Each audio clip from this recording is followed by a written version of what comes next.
뉴턴의 주식 망한 게 1720년 무렵이야. 네. 이게 너무 다행인 거야. 왜요? 왜냐면 중력 발견 66년이거든. 네. 만약에 주식을 더 먼저 망했다. 네. 그럼 중력 사과 떨어진다 이런 얘기하면 뭐라 그러겠어? 야 뉴턴 저기 떨어지는 거 네 주식 아니야 이러겠지. 온갖 조롱을 당하겠지. 그러니까 시계를 더 나중에 했기 때문에 중력 인도를 받은 거야. 아, 시계가 굉장히 중요하다 이런 것도. 훌륭하다. 네. 인사할 시간도 많습니다. 여러분의 시간을 낭비해드릴 느리지만 쿨한 과학. 랩미팅입니다. 반갑습니다, 교수님들. 반갑습니다. 반갑습니다. 딱 바로 존 디. 존 디. 저 사람 이름만 보면. 되게 유명한 사람. 저 사람이 만든 단어가 대영 제국이란 말을 만들었어. 아, 대영 그래요? 제국. 그 단어를 창조한 인물고 이때 브리티시 엠파이어. 어. 브리티시 엠파이어. 왜냐면 이때가 엘리자베스 1세거든. 그때 엘리자베스 1세에 궁정 천문학자면서 고문 역할을 했고 수학자, 점성술가, 연금술사, 신비주의자. 그러니까 온갖 걸 다 한 거예요. 기독교인으로 시작하잖아. 나중에 신비주의에 빠져가지고 절교를 합니다. 절교한 인물이 오른쪽에 그려졌던 프란시스 드레이크. 아주 유명하죠. 세계 네. 일주를 두 번째로 한 사람. 프란시스 드레이크가 세계 일주를 한 것도 존 디의 덕분이었어요. 왜냐 엘리자베스 1세한테 이걸 뽐뿌를 넣은 거야. 우리도 이런 거 해야 된다. 해야 된다. 그래서 투자금을 만들고 보내고 그리고 쭉 돌고 이렇게 만든 거고. 우리 친했어요. 네. 근데 프란시스 드레이크는 아주 유명한 그 신실한 기독교도. 근데 존 디는 연금술과 이단에 빠지기 시작한 그런 구기독교도. 그래서 사이가 안 좋아져. 나중에는. 근데 존 디가 굉장히 많은 역할을 하고 아까 대영 제국이라 그 브리티시 엠파이어도 이 사람이 엘리자베스 1세한테 그걸 말한 거예요. 네. 우리가 이런 제국을 만들어야 된다. 우리가 이제 해상을 먹어가지고 제국을 만들자. 이때부터 식민지가 쫙 늘어.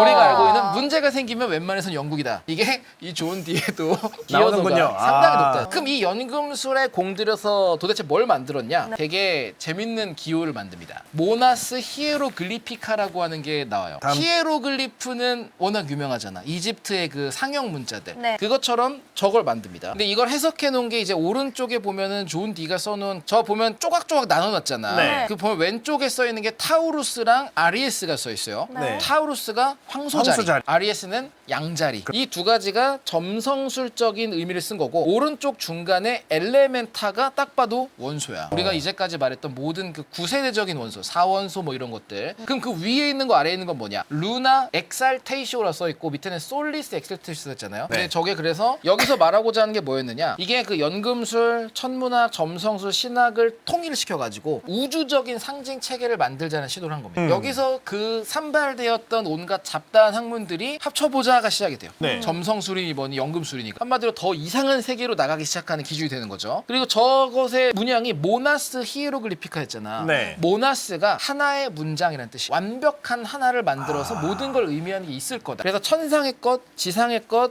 인간의 영혼을 통합하고 싶었던 거예요. 황소자리랑 양자리가 나온 것도 이 양자리가 중요해. 이 양자리가 그 시작이에요. 양자리 때 춘분이 있어. 그 양자리가 거기서부터 쭉 돌아가는 거예요. 그래서 쭉 돌아 마지막에 물고기 자리로 가는 거고. 그래서 양이 굉장히 중요한 태양과 관련된 거였어. 이건 내가 점성술을 공부를 야매로 조금 하면서 배웠던 거거든. 그래서 이때가 자연을 상징하는 거. 자연과 태양과 이 모든 것들을 다 어우러가지고 넣다 보니까 저 모나스 히에로글리피카가 만들어진 거예요. 네. 되게 쓸데없는 얘기 오늘 많이 하고 있죠. 네. 네라고 하시면 안 되죠. 좋습니다. 존 디가 또 어디 등장하냐? 네. 네. 셰익스피어의 마지막 희곡 아십니까? 템페스트의 주인공이 바로 프로스페로라는 사람이 나와. 네. 그게 존 디야. 그리고 이거를 그대로 활용했던 게 우리나라 게임 중에 창세기전. 창세기전 외전 1, 2가 있어요. 외전 2가 셰익스피어의 템페스트를 템페스트. 가지고 온 거예요. 물론 별 상관없습니다. 자, 그러면 이 열심히 만든 모나스 히에로글리피카 거를 쓰는 집단이 탄생합니다. 오. 장미십자회. 이름 들어봤죠? 네. 장미십자회 너무 유명하잖아. 자, 장미십자회 그 책 같은 게 제일 왼쪽에 있는 게 제일 유명한 거예요. 저게 화학적 결혼이라는 거예요. 결혼? 네, 의미 자체가. 왜냐면 결혼이 우리의 그 사회적 제도와 이게 아니라 무언가 두 가지 이상의 결합해서 완성을 이룬다라는 걸 결혼이라고 말해왔어요. 장미십자회가 진짜 낭만이야, 낭만. 얘네 나 좋은 놈들이었어요. 좋은 놈. 의사입니다, 의사. 다?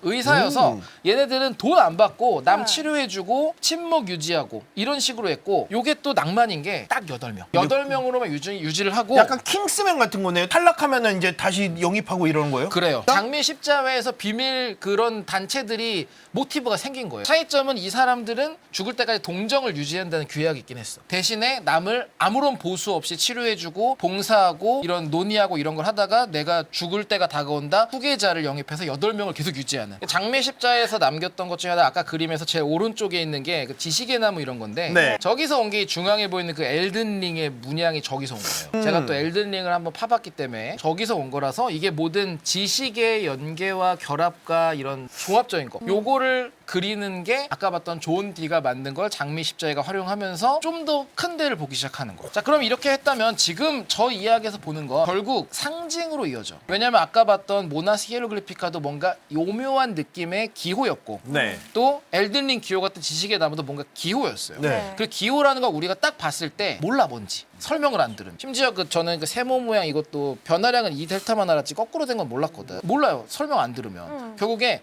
암호화를 하고 상징을 본격적으로 쓰기 시작해요. 그게 연금술 핵심인 거예요. 의화학으로 이제 넘어갔으니까 네. 의화학과 연금술에 대한 의미들입니다. 저거는 이제 사원소를 저도 저렇게 중간에 있는 것처럼 하고 그 밑에 있는 것들의 당시 알려졌던 물질이나 원소들에 대한 연금술 기호. 그 왼쪽에 있는 저 그림은 뭐냐? 네. 저게 빨가벗고 있는 사람이 자연 물질이에요. 자연에 있는 그 자체의 원초적인 물질이고 오른쪽에 있는 사람이 연금술사야. 그리고 태양 빛을 그 거울 같은 걸 모아 태우고 있거든요. 네. 저게 반응을 보내는 거예요. 이게 너무 과대 해석 아닌가 할 수 있지만 이후에 쓰인 자료들이 다 저런 식으로 했어요. 그림을 그려가지고 상징적으로 모든 걸 말합니다. 아 그럼 저 천체 기호들이 다 연금술에서 나온 거였어요? 동시에 됐던 거죠. 천체 기호는 천체에서 먼저 나왔고 왜냐면은 천체 기호라는 게 그 태양계에 있는 행성들이었고 신화에서 시작해서 그 행성을 상징하는 그 신의 기호를 썼던 거예요. 근데 당시에는 당시 사용되고 알려졌던 금속 원소랑 행성을 매칭을 시켰어. 그러니까 그 금속 원소는 천문학 기호를 썼고 네. 기호를 계속 쓰는 김에 계속 쓰자라는 식으로 아까 존 D가 만든 것처럼 조합을 해가지고 우리가 기호를 탄생시킬 수 있겠구나 해서 새로운 게 계속 만들어지기 시작하는 거예요. 그렇군요. 이런 식으로 사용된 것들이 있고 이게 이제 황도 12궁이죠. 그리고 저기 황도 12궁이니까 12개일 거 아니야. 근데 이 조디악이라 부르는 황도대 자체가 태양이 1년간 이동하는 하늘길 이클립틱이라고 불러요. 하늘길을. 요거를 따라서 펼쳐진 12개 별자리를 묘사를 한 건데 이 12개를 뭐랑 연관지을까 또 사람들이 고민을 하는 그렇죠. 거예요. 뭔가를 매치시켜야 이야기를 만들어갈 수 있거든. 그렇죠. 거기서 매칭된 게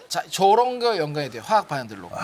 양자리가 칼시네이션의 열처리라는 소성 과정. 그래서 완화라든지 증강, 투영 이런 거는 되게 이상한 느낌이잖아요. 네. 쟤는 연금술 용어예요. 와. 투영이 연금술의 마지막 단계야. 투영이 내가 금에 영혼이 있다. 네. 그럼 금의 영혼을 분리했어요. 네. 이거를 납에게 넣으면은 납이 금이 된다는 거야. 와. 이 모든 과정의 마지막이 내가 한 걸 여기다 투영시킨다. 프로젝션 하겠다. 그래서 이걸 덮어 씌우는 이게 마지막 단계. 연금술 작업에. 이게 연금술의 12가지 단계거든요. 여튼 이게 이렇게 12개로 데려가는 거고 네. 이걸 이제 매칭을 시키면서 시작을 해요. 상징이 확장이 됐잖아. 그럼 그림으로 도대체 어디까지 상징을 만드느냐. 이게 대표적인 연금술 상징 그림입니다. 이거 뭐예요? 왼쪽에 있는 그림이 어떤 의미냐. 지금 테이블 위에 용이 죽어 있어. 저 아, 용이에요? 용이었어요? 용은 원초적인 물질, 원초적인 물질이거나 미지의 힘 같은 거예요. 그러니까 통제가 안 된 거야. 그럼 용을 죽이거나 길들이는 건 뭐냐? 이거는 물질의 변환이나 정화를 상징해요. 연금술적으로는 극복이고 네네. 오른쪽에도 새 종류가 되게 많죠. 새도 다 의미가 달라. 저 왼쪽, 왼쪽 아래 아래. 게 백조거든. 네. 저게 이제 내면 세계가 빛으로 차 있다 이런 거라 백색 그림이에요. 색으로 상징되면서. 그럼 이 그림으로 된 게 도대체 왜 남아 있느냐? 네. 다 숨겼는데 이게 연금술사들이 저거를 책으로 만들어서 팔아요. 연금술사 돈을 벌어야 먹고 살고 연구를 할 거 아니야. 저거를 다른 연금술사한테 책을 파는 거야. 자, 그럼 이 연금술에서 좀 더 명칭이 좀 그럴싸한 것들이 뭐가 나오는 게 있느냐? 4가지 물질을 가져왔습니다. 네. 4가지 물질이 블루, 비트리올, 그린, 레드, 화이트 비트리올을 불러요. 네. 원래는 비트룸이 유리야. 네네. 그리고 비트리우스가 작은 유리 조각. 네. 아까 생겼던 모습을 보면 유리 조각처럼 생겼어요. 결정 상태로. 그러네요. 얘네들이 색깔이 있기 때문에 다른 걸 넣은 건데 블루 비트리올이 황산굴입니다. 황산굴이. 그린이 그 황산철, 네. 그 레드가 황산 코발트고 하얀 게 황산 아연이야. 아 그럼 다 황이네요. 네. 황산 화합물들로 되어 있는 거고 그러면은 황산도 뭔가 비슷한 이름을 가져야 될 것 같잖아요. 그래서 황산의 이름이 다음에 써놓은 것처럼 오일 오브 비트리올이라고 부릅니다. 왜냐면 황산은 점성이 높아요. 물처럼 걸쭉하거든. 약간 물이 아니라 기름 같은 느낌으로 느껴진 거예요. 그래서 저런 명칭으로 황산을 불렀고 그리고 또 다른 재밌는 이름이 저 버닝 스피릿 오브 세턴이 저게 아세톤이야. 매니큐어 바르고 지울 때는 네. 나는 이제 토성에 불타는 전기를 이용을 해가지고 이 색을 지워야겠구나. 이 용어가 말로 바꾼 거지 원래 상징이었어요. 상징을 말로 바꾸고 야 이 말 너무 개판이다. 여기는 이렇게 말해 저긴 저렇게 말해 하잖아. 이거를 우리가 아세톤 이렇게 바꾼 게 화학의 시작이에요.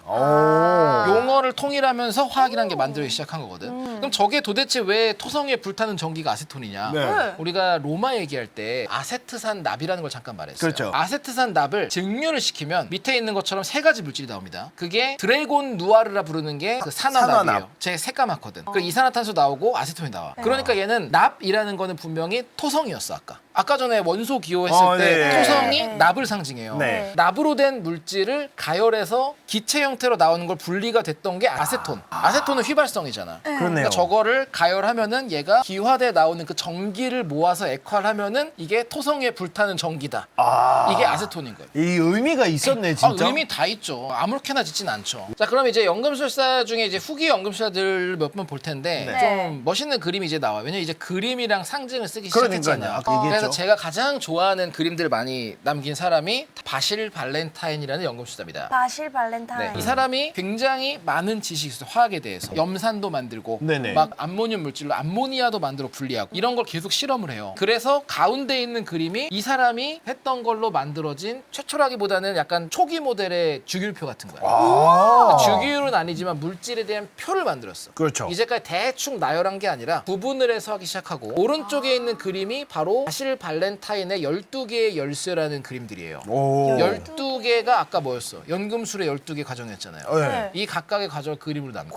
그래가지고 이제 금을 만드는 과정을 설명을 하는 거예요, 나름의. 연금술적인 과정을. 자, 그러면은 사실은 이 얘기를 좀 깊이 하고 싶었지만 제가 그래도 옷도 이렇게 입었고 해서 가볍게 보려는 게 바로 상징의 극한. 아 극한. 바로 레메게톤입니다. 이게 우와, 저게 다 뭐예요? 야 이집트 상형 문자는 저리 가라네요. 네, 또 따로 그리지도 못하겠는데요? 저게 솔로몬의 작은 열쇠라 그래서 레메게톤이 72 악마를 상징해요. 악마? 솔로몬 왕이 하나님으로부터 받은 뭐 반지가 있었대. 이걸로 악마들을 굴복시켜서 악마들의 능력을 쓸 수 있게 되면서 최황금기를 그때 황금기를 이끌어 나갔다. 그럼 그리고 이걸 약간 반지의 봉인시켰다. 저항 컨셉인데요? 뭐 컨셉이라기보다는 그럴 수도 있죠. 근데 이게 그 악마들에 대해서 표현이 돼 있는 거예요. 저게 이제 괴티아라는 책이 있거든. 원래 가져와서 항성님을 선물로 드릴까 하다가 네. 어차피 안 읽으실 것 같아서 안 가져왔어요. 아 잘하셨습니다. 저 표를 보면은 제일 왼쪽 위에 나와 있는 게 그 유명한 바알입니다. 바알. 발? 악마 왕으로 많이 나오는 바알. 그리고 우리가 한번 과학자로서 볼 거는 지금 로고에 가려져 있는 부분 보면 뭐 말 위에 뭐 4명 타고 있는 것처럼 그려져 있어요. 저게 그 파이몬이에요. 파이몬. 과학의 악마야.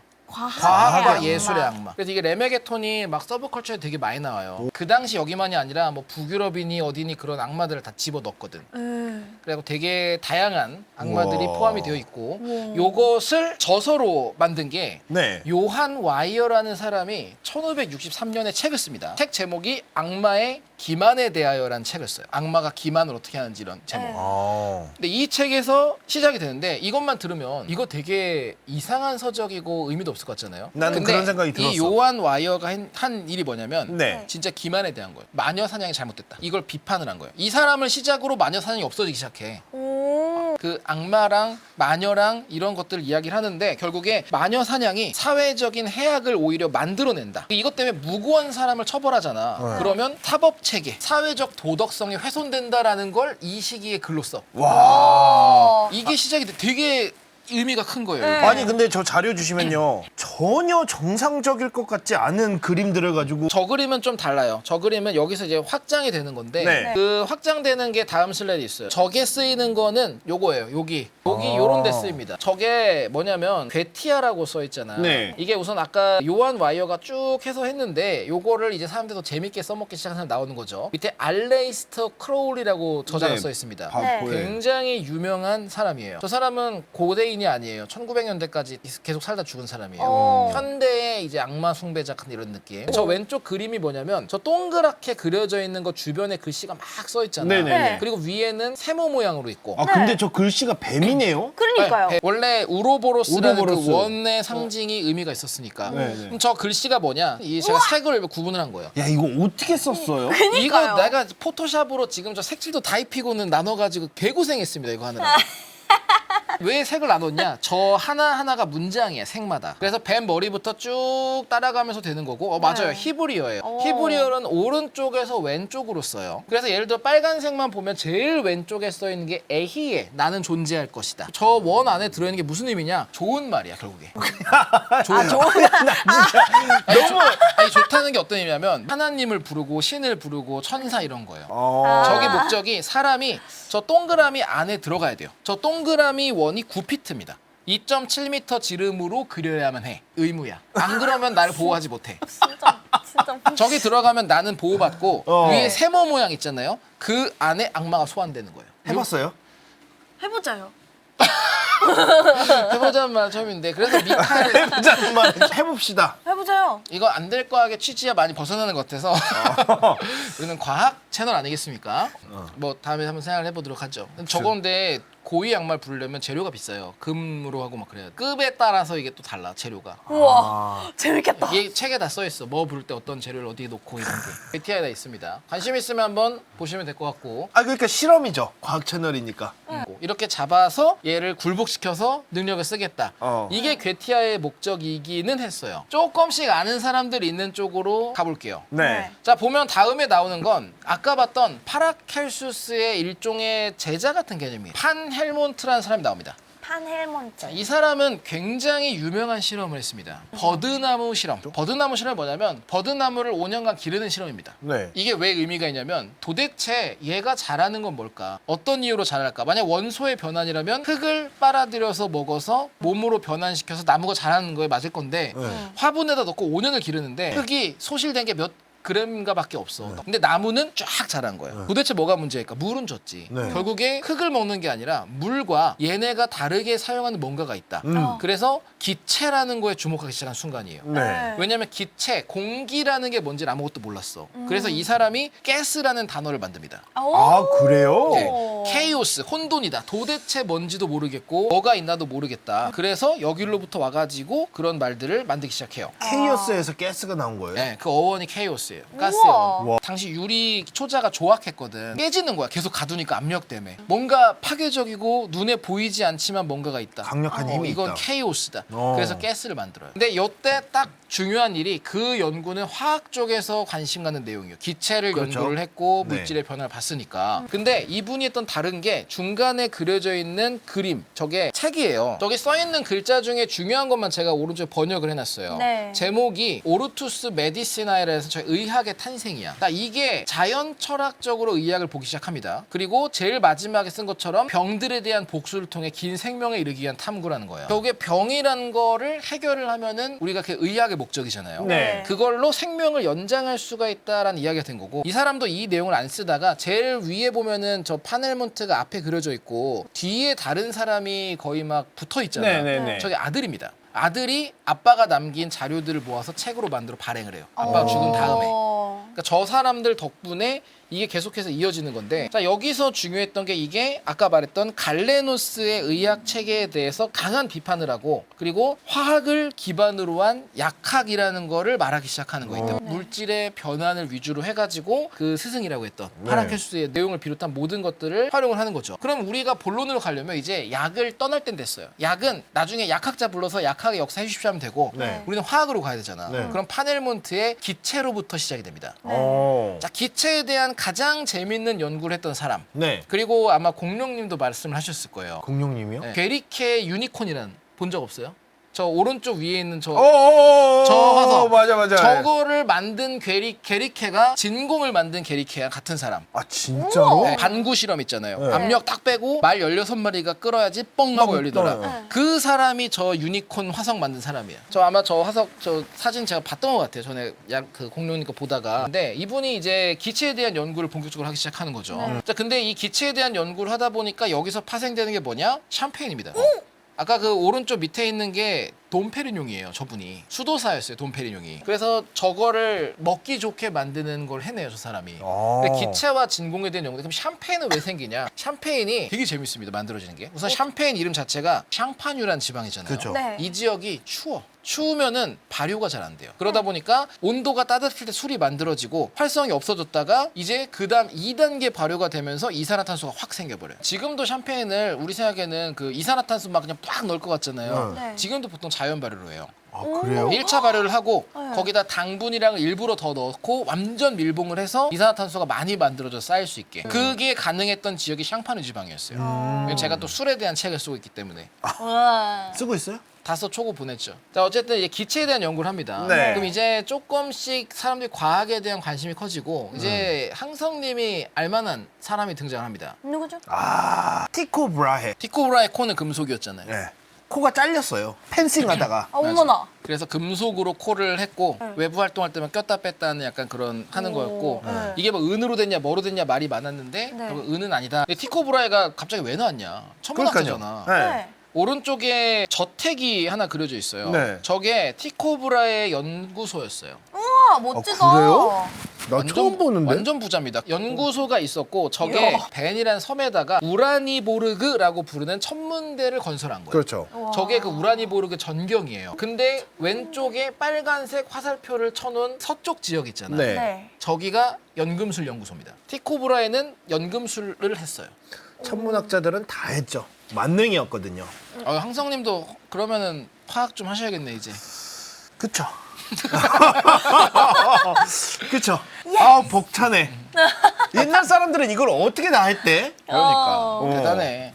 티코브라이가 만든 유명한 단어가 뭐가 있습니까? 노바. 그렇죠. 노바라는 말을 만들었고 네. 저 왼쪽에 있는 게 그 카시오페이아. 가시오페이야. 사실 저는 카시오페이아 하면은 그 W 모양밖에 모르니까 네. 저게 그거 말고도 되게 별이 많이 맞아요, 있더만. 맞아요. 그래서 저것만 보고는 뭐가 뭔지 모르겠어요, 솔직히. 네. 근데 확실히 아는 건 저 I라고 굉장히 밝게 그려져 있는 게 새로운 별, 노바 스텔라. 네. 라고 노바 써 있는 게 스텔라. 저 부분이었어요. 그게 이제 오른쪽에 SN 1572가 슈퍼노바. 당시에. 카시오페이아에서 딱 나오는 그거잖아요. 네. 자, 그래서 요걸 가지고 쭉 찾는데 이때부터 티코브라이가 재밌는 걸 관찰하기 시작하죠. 왜냐면 당시 사람들은 뭐였습니까? 달을 포함해서 달 궤도 밖에 있는 건 고정되어 있다. 그렇죠. 이거는 무조건 고정되어 있어 영원히 변하지 않는 천체의 불변성. 아리스토텔레스부터 쭉 이어져 왔던 거잖아. 근데 티코브라이가 뭔가 재밌는 걸 찾기 시작하는 거야. 네. 이 물체가 고정되어 있는 별의 배경들 쭉 보니까 달이나 그런 행성보다 이 노바가 훨씬 멀리 떨어져 있는 것 같다는 생각을 하면서 노바를 발견하기 시작해요. 네. 오. 그러면서 계속 하늘을 보고 이 천문학 연구를 하기 시작하는 거죠. 근데 우리는 연구술 얘기해야 되잖아. 네. 아까 봤던 우라니보르그의 지도가 있습니다. 그 왼쪽에 있던 그곳에 지도가 있어요. 우선 우라니보르그 자체는 천문학의 뮤즈, 우라니아. 여기서 이름을 따서 만들었고 저 빨간색으로 네모 표시를 한 곳이 연금술 실험실이에요. 저기에 뭐 증류시설, 화학시설 이런 게 있었고 재밌는 게 보통 증류라 그래서 막 가열하면 기체가 되면 얘를 냉각을 시켜야 다시 액체로 바뀌어요. 근데 지금은 막 물을 흘리고 하지만 당시 어떻게 했느냐 1층 지하에서 가열하면 얘가 위로 쭉 건물 밖으로 나와서 지나가요. 그럼 건물 밖에서 식어가지고 액체가 되는 거예요. 그 층 자체 건물을 전부 다 실험실에 쓸 수밖에 없었어. 1층에서 하면 얘가 2층에 모이고 그걸 옮겨오고 이런 식으로 와. 이런 규모로 했습니다. 부자니까. 아 저게 지금도 남아 있나? 저 시설이? 시설은 있을 거예요. 왜냐면 제가 논문 하나를 발견을 했거든. 작년에 나왔어요. 티코브라의 연금술 실험실에서 얻어진 용기나 이런 것들 조각들에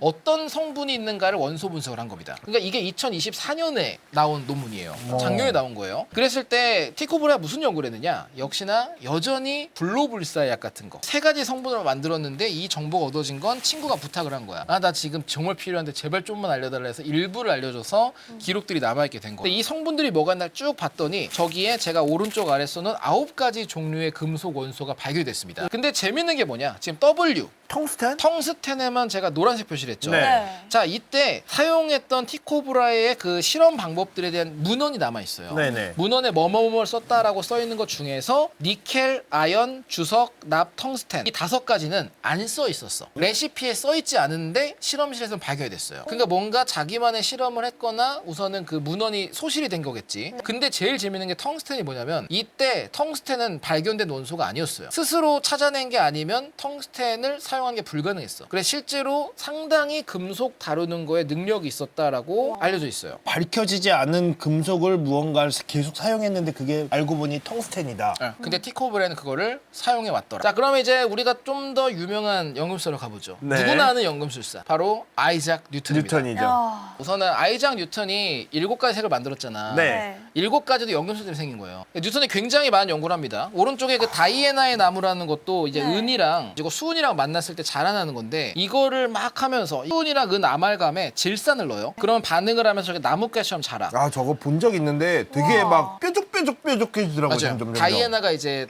달이고 달이 은이니까. 여기서 뉴턴의 해석은 금속은 생명력이 있다라는 결론을 가져요. 그게 뉴턴의 결론이었어요. 뉴턴은 진짜 찐 연금술사였어요. 네. 근데 이걸 많이 안 한 이유가 당시에 뉴턴과 보일의 노력과 그 모든 변환기에서 법령이 바뀌었다고.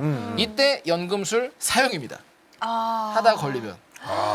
물론 뉴턴 같은 사람 바로 죽이진 않겠지만 이거는 세턴 트리라고 부르는 건데 밑에 보이는 우와. 게 저건 이제 나비 자라게 하는 거야. 밑에가 아연판이 있고 네. 아연판이 전자를 쭉 위로 보내면은 중간에 안 자라는 거기는 매니큐어로 발라놓는 거거든. 지금 현대에서 재현한 거라서. 네. 그러면 이제 가지에서는 반응이 가서 납이 얻어지는. 네. 이 비슷한 게 오른쪽에 있는 거는 몇 년 전에 나왔던 논문이에요. 아, 그래요? 승화 반응으로 밑에 나무가 자라는 식으로 자라는 게 발견됐어. 금으로 만든 거야. 왜 하는지 모르는데 저게 발견돼서 논문이 나온 게 있었어요. 그리고 왼쪽에 있는 저 복잡해 보이는 게 뉴턴의 노트예요. 그리고 뉴턴의 유명한 건 두 가지죠. 첫 번째가 동전의 그 톱니를 만들었다. 네. 네. 두 번째가 주식 투자. 그렇죠. 우선 뉴턴의 주식은 워낙 유명하죠. 여러분 그렇죠. 좀 찾아보시면 그 시기적으로 볼 수 있고 그리고 핸델이 주식 투자의 신이죠.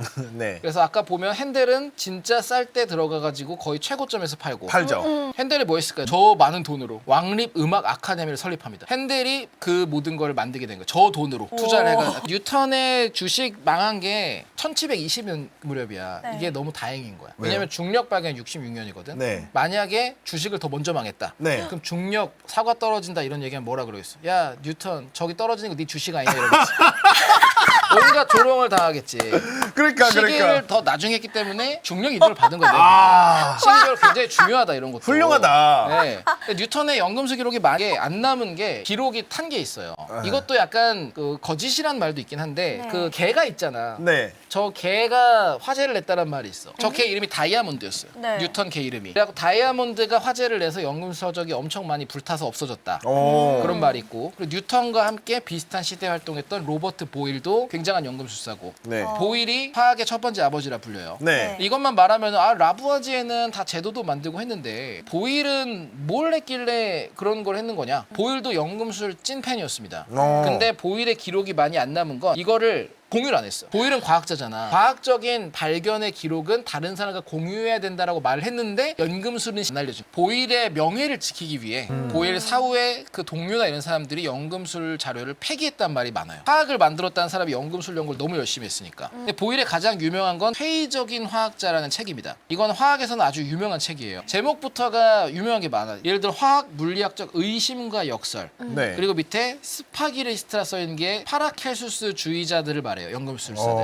근데 그것들에 대한 원리에 대한 고찰이나 실체적 원리 막 이런 것들을 말하는데 여기서 왜 의미가 있냐? 이 사람이 했던 것 중에 하나가 원소라는 개념을 주장하기 시작합니다. 사원소 이런 게 아니라 결국에 모든 것들은 핵심적으로 구성하는 원소가 있을 것이다.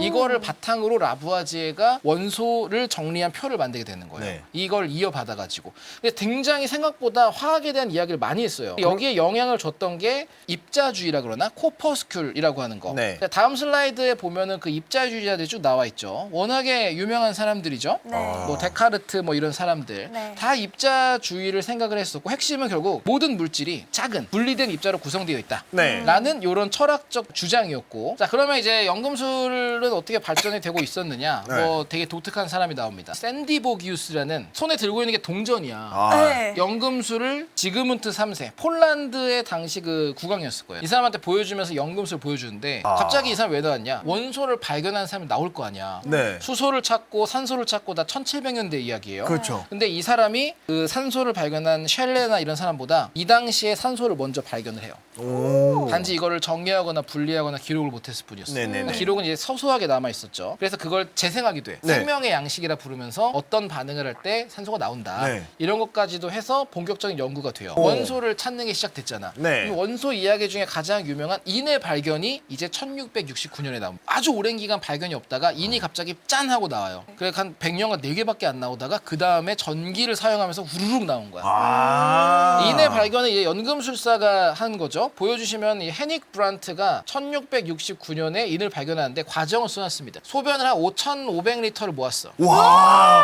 냄새. 지하에서 썩혔어. 그거. 썩힌 거를 넣고 졸이고 넣고 졸이고 해서 다 증류를 해. 졸였다고요? 네, 계속 액체를 날리고 날아가면 또 붓고 해서 5,500리터를 증류를 한 거예요. 그러면 끈적해지겠죠? 시럽처럼 됐어. 문제는 네 번째 줄이야. 검은 스펀지 같은 상층과 짠맛이 나는 하층을 얻을 때 먹은 거야. 아. 이게 화학자들의 기본적인 태도인가요, 저게? 저거는 이제 헤닉 브란트의 대단한 점이라 할 수 있죠. 이런 기록이 있고요. 그래서 이걸 강하게 계속 가열했더니 그림에서처럼 빛이 나는 거야. 인이니까. 인광 현상 때문에. 그래가지고 이 빛나는 물질이 발견됐다. 혹시 이거 현자의도라냐? 하면서 자기만의 갖고 있다가 이 지식이 퍼졌기 때문에 우리가 이걸 알 거 아니에요.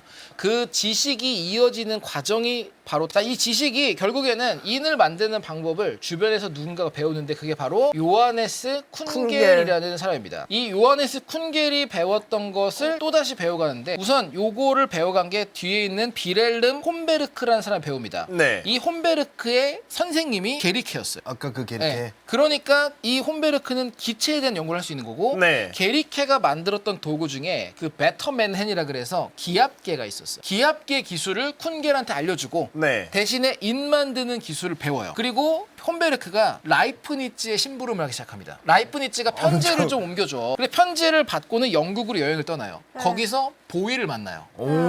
보일에게 인 만드는 걸 알려줘. 오.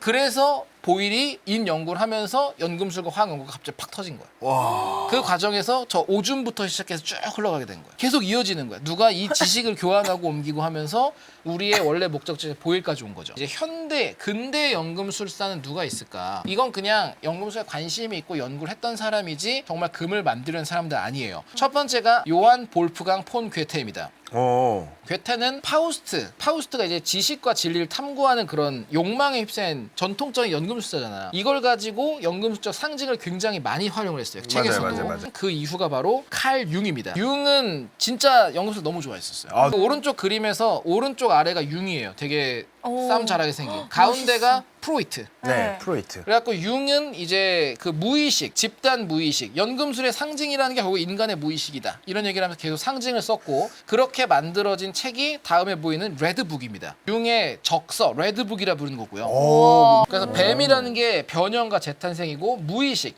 깊은 영역, 원초적 에너지. 그래서 나무가 뻗어나가는 게 의식과 무의식의 상호작용이나 변형이다.